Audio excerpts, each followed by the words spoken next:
Hello graphic ডিজাইনারবাসী, আসসালামু আলাইকুম। তো সবাই কেমন আছেন? আমিও ভালো আছি।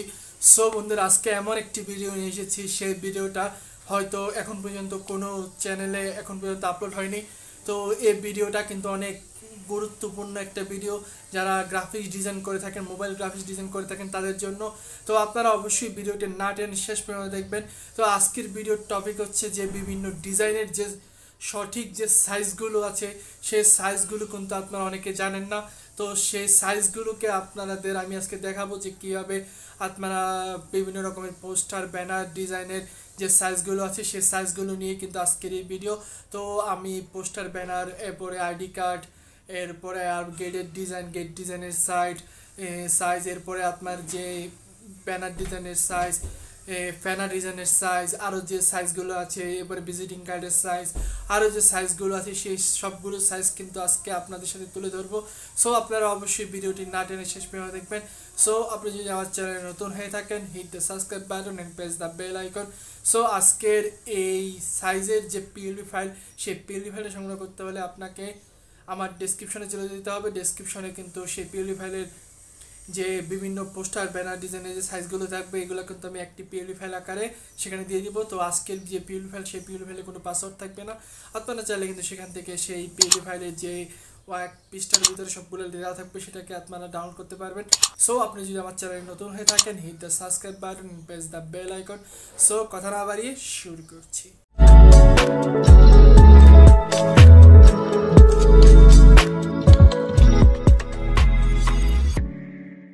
বন্ধুরা, আমরা কিন্তু ইন্টার পরে চলে আসলাম আমাদের যে ডিজাইন পোস্টার ব্যানার যে ডিজাইনের যে সাইজগুলো আছে সেই সাইজগুলো সম্বন্ধে আপনাদের একটি ধারণা দিতে। তো আমরা এখন বর্তমানে যেটাতে আছি সেটা হচ্ছে পোস্টার ডিজাইন। তো পোস্টার ডিজাইনটার সাইজ হলো কিন্তু 1200 বাই 1800। তো এই 1200 বাই 1800 ডিজাইনটি কিরকম হবে সেটা যদি আপনাদের দেখাই, তো দেখতে পাচ্ছেন এটা পোস্টার, এই ডিজাইনের যে সাইজটা এটা কিন্তু 1200 বাই 1800 সাইজ দিয়ে কিন্তু তৈরি করা। এটা কিন্তু একটি প্রফেশনাল একটি পোস্টার ডিজাইন। তো এরপরে আমরা যদি আপনাদের একটু দেখাই যে ব্যানার ডিজাইনের যে সাইজটা, এটা হচ্ছে ব্যানার ডিজাইন। তো ব্যানার ডিজাইনের যে সাইজটা দেখতে পাচ্ছেন, তো ব্যানার ডিজাইনের সাইজটা দেখাতে হলে আপনাদের আমাকে নিয়ে যেতে হবে এই যে দেখতে পাই এখানে। তো আমরা যদি একটু পিক্সেল ল্যাবে যাই, পিক্সেল ল্যাবে গেলে আপনাদের আমি যদি দেখাতে পারি, তাহলে কিন্তু আপনারা বুঝতে পারবেন যে ব্যানার ডিজাইনের যে মূলত যে সাইজ 1280 গুণ 700 640। তো দেখতে পাচ্ছেন এটা কিন্তু ব্যানার ডিজাইনের একটি সাইজ কিন্তু আমরা দেখাতে পেরেছি আপনাদের। তো এখানে কিন্তু আপনারা যে কোনো রকমের ব্যানার কিন্তু আপনারা কিন্তু এইটার ভিতরে তৈরি করতে পারবেন। তো এরপরে আমরা যদি আবার চলে যাই, আবার আসার পর এখান থেকে আপনাদের যদি দেখাই যে বিলবোর্ড ডিজাইন।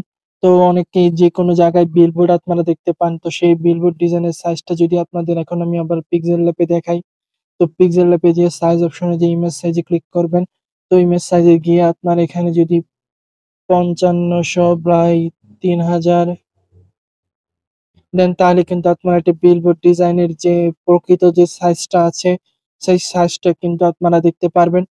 এরপরে যদি আপনাদের আমি আরেকটা জিনিস দেখাই, সেটা হচ্ছে আপনার ক্যালেন্ডার ডিজাইনের সাইজ 18 বাই 23। তো এই ক্যালেন্ডার ডিজাইনের সাইজটা যদি আমরা এখন আপনাদের পিক্সেল ল্যাবে দেখাই, তো পিক্সেল ল্যাবের সাইজে গেলাম এবং এখান থেকে আমরা 18 বাই 23 লিখবো, 18 বাই 23। তো লিখলাম, তো দেখতে পাচ্ছেন এটার সাইজটা কিন্তু বড় হয়ে গেছে। তো সাইজটা যদি আমরা একটু ছোট করি, একটু বেশি বড় হয়ে গেছে। তো এটাকে আমরা 16 করলাম, এটাকে আমরা 20 করলাম, এটাকে আরো বড় হতে যাচ্ছে। তো এখানে মনে হয় এটা 23 হবে, এটা 18 হবে।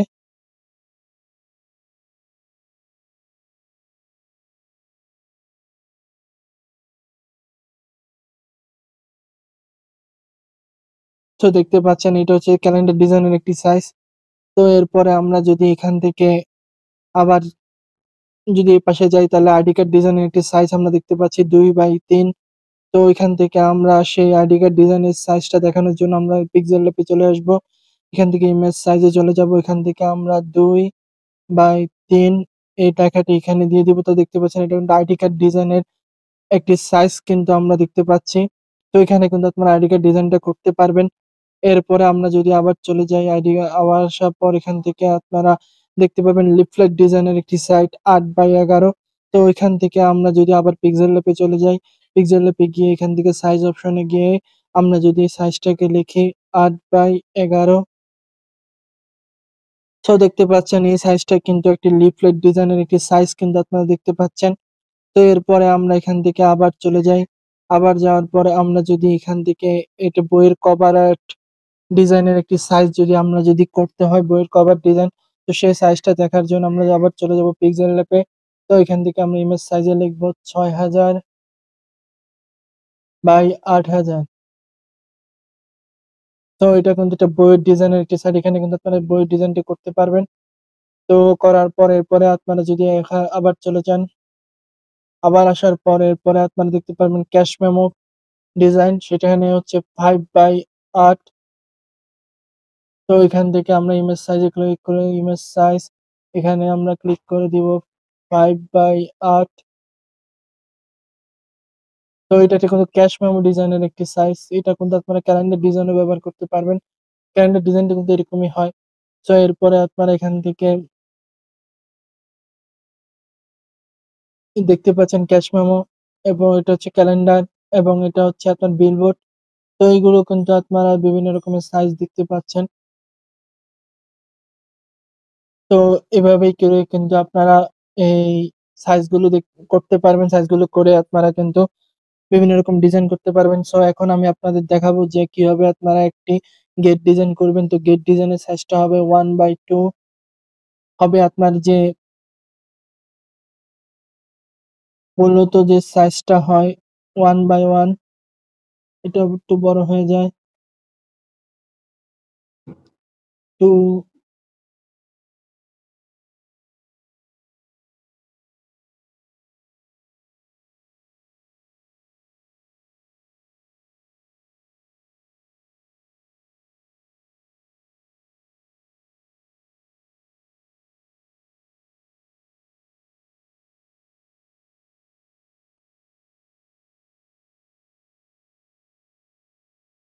তো দেখতে পাচ্ছেন বিভিন্ন রকমের সাইজ কিন্তু আমরা আপনাদের দেখাতে পারছি। আপনারা আপনাদের মতো করে এই সাইজগুলোকে দিয়ে আপনারা কিন্তু বিভিন্ন রকমের ডিজাইন কিন্তু আপনারা করতে পারবেন।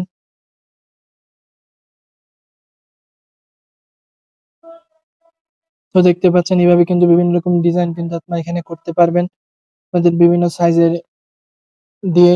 সো এরপরে যদি আপনারা যদি ফ্যানা ডিজাইন করতে চান, ফ্যানা ডিজাইনের জন্য আপনাদের এখান থেকে শেপে যেতে হবে।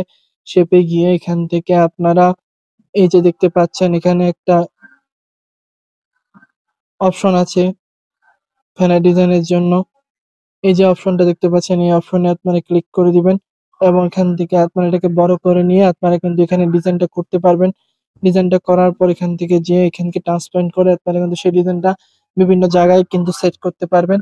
সো এইভাবেই কিন্তু আপনারা মোবাইল গ্রাফিক্স ডিজাইনের বিভিন্ন যে সাইজগুলো সে সাইজ সম্বন্ধে ধারণা পেতে পারেন। সো বন্ধুরা আজকের ভিডিও এই পর্যন্ত। ভিডিওটি কেমন লাগলো অবশ্যই জানাবেন এবং চ্যানেলটি সাবস্ক্রাইব করে বেল আইকনটি বাজিয়ে দিবেন। সো দেখা হবে নতুন কোনো ভিডিওতে। আল্লাহ হাফেজ।